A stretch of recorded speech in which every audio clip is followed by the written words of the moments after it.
गुरुजी, पुराण के अनुसार पशु और पाश के स्वामी कौन हैं? वायुदेव कहते हैं कि पशु और पाश के स्वामी परमेश्वर हैं। परमेश्वर ही सर्वव्यापक हैं, जिन्होंने पूरे संसार को बनाया है। ईश्वर की प्रेरणा से ही सभी जीव संसार में जन्म लेते हैं। परमात्मा ही सबका करता है। जिस प्रकार अंधे मनुष्य को कुछ दिखाई नहीं देता, उसी प्रकार मनुष्य भी परमेश्वर को नहीं देख पाता। पशु और पाश को जब ज्ञान प्राप्त होता है तो ब्रह्म ज्ञानियों को मुक्ति मिल जाती है। महेश, परमेश्वर महाज्ञानी और मायावी हैं। वो सारे संसार को अपने अधीन कर लेते हैं। वही संसार की सृष्टि, पालन और संहार करने वाले हैं। त्रिलोकीनाथ देवाधिदेव भगवान शिव ही परमेश्वर हैं। उन्होंने ही आकाश और पृथ्वी को बनाया है और उन्होंने ही सभी जीवों और देवताओं को रचा है। वे ही पुराण पुरुष हैं, वही परोपकारी हैं और वही पापनाशी विध्वंसक भी हैं। जीवात्मा अपने कर्मों के फल को भोगती है और परमात्मा उसका लेखा जोखा रखते हैं।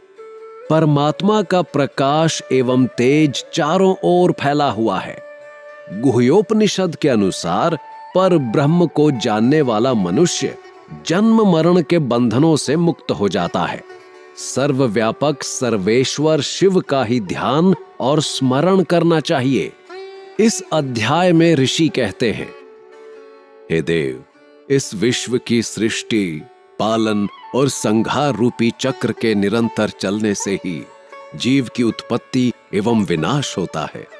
हमें इस काल को अपने अधीन रखने वाले के बारे में कृपया बताइए। वायुदेव उत्तर देते हैं, जिस काल के बारे में आप जानना चाहते हैं वो भगवान शिव का ही तेज और दिव्य रूप है। काल को कालात्मा नाम से भी जाना जाता है।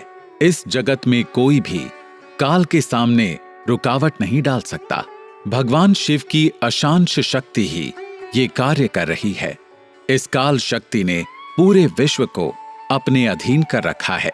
ये काल सिर्फ भगवान शिव के ही अधीन है, क्योंकि इसमें स्वयं शिव शक्ति विद्यमान है। इस काल को रोक पाना किसी के वश में नहीं है। कोई इसका उल्लंघन नहीं कर सकता। अपनी महाशक्ति के कारण ही ये त्रिलोक पर अपना अखंड राज्य कर रहा है। भगवान शिव की शक्ति से ही ये सब जीवों को उनके सुख दुख का फल देता है। काल के अनुसार ही वायु, धूप, ठंड और मेघ द्वारा जल प्रदान होते हैं।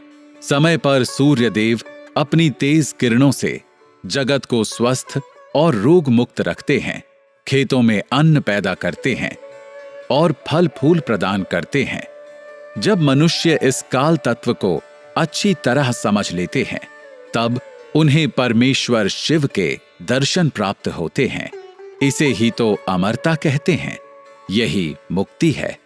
ये सुनकर ऋषिगण बोले, हे वायुदेव, अब आप हमें आयु का परिमाण और संख्या के बारे में बताइए। वायुदेव बोले, प्रलय काल आने तक की अवधि ही पूर्ण काल की अवधि है। 15 निमेष की काष्ठा होती है। 30 काष्ठाओं का एक मुहूर्त यानी दिन रात, 15 दिन रातों का एक पक्ष होता है। इस तरह महीने में 2 पक्ष, शुक्ल पक्ष और कृष्ण पक्ष होते हैं।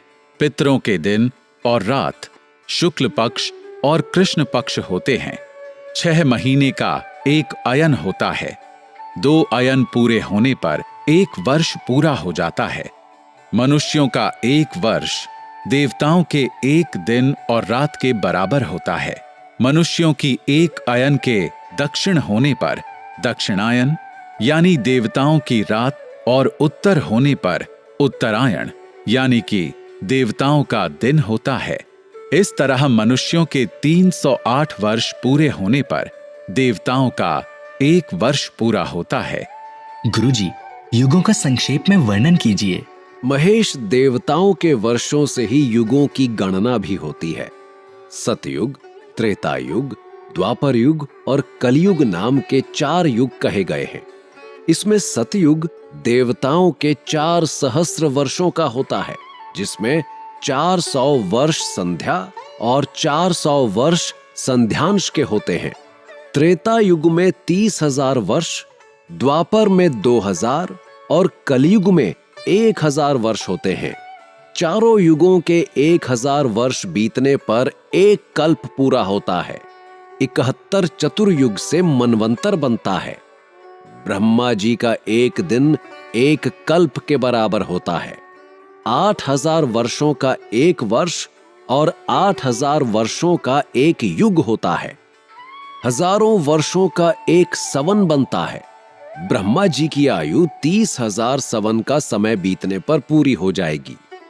इस प्रकार ब्रह्मा जी की पूरी आयु श्री हरि विष्णु के एक दिन के बराबर है। श्री हरि विष्णु की आयु रुद्र के एक दिन के बराबर मानी गई है। रुद्र की आयु पूरी होने पर ही काल की गणना पूरी होती है। त्रिलोकीनाथ भगवान शिव की कृपा से ही 5,40,000 वर्षों की उनकी आयु में सृष्टि का आरंभ से अंत हो जाता है। परंतु भगवान शिव अविनाशी हैं।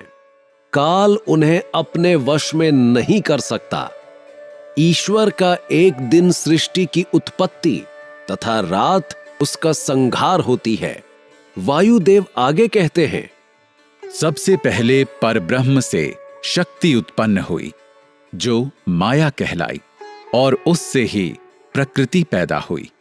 भगवान शिव की ही प्रेरणा से ये सृष्टि उत्पन्न हुई। शिव ही सर्वज्ञ, सर्वशक्तिमान, सर्वेश्वर और अनंत हैं।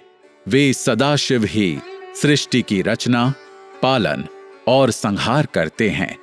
सृष्टि के आरंभ से समाप्त होने तक ब्रह्मा जी के 100 वर्ष पूरे होते हैं। ब्रह्मा जी की आयु के 2 भाग, प्रथम परिद्ध और द्वितीय परिद्ध हैं। इनकी समाप्ति पर ब्रह्मा जी की आयु पूरी हो जाती है। सत्वगुण और तमोगुण, जब ये दोनों गुण समान हो जाते हैं तो अंधकार के कारण अलग नहीं हो पाते।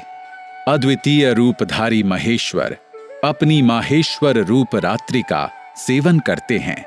प्रातः काल में महेश्वर की आज्ञा से जगत में सभी प्राणियों की उत्पत्ति होती है। गुरुजी, संसार में सबसे पहले किसकी उत्पत्ति हुई?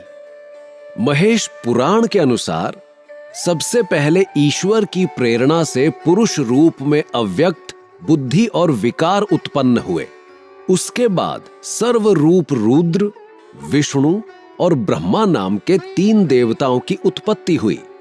इनका मुख्य कार्य सृष्टि का सृजन, पालन और संहार है। एक कल्प समाप्त होने पर जब दूसरा कल्प शुरू हुआ, तब शिव ने सबको सृष्टि के कार्य सौंपे। ये तीनों देवता एक दूसरे से पैदा होकर एक दूसरे को धारण करते हैं। ब्रह्मा, विष्णु और रुद्र एक दूसरे का अनुसरण एवं प्रशंसा करते हैं। गुरुजी, प्राणियों की उत्पत्ति कैसे होती है?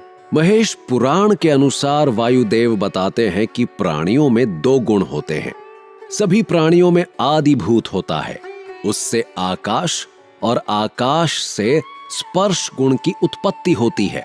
स्पर्श गुण से वायु, वायु से रूप गुण, रूप से तेज, तेज से रस गुण, रस से गंध गुण और गंध से पृथ्वी की उत्पत्ति होती है। फिर इन 5 महाभूतों से सारा संसार निर्मित होता है। 3 गुण सृष्टि कार्य में ब्रह्मा, पालन में विष्णु एवं संहार कार्य में रुद्र कार्य करते हैं। गर्भ बंधन सुमेरु पर्वत से होता है। समुद्र का जल उसका गर्भाशय है। इन लोकों में सूर्य, चंद्र, नक्षत्र, वायु का निवास है।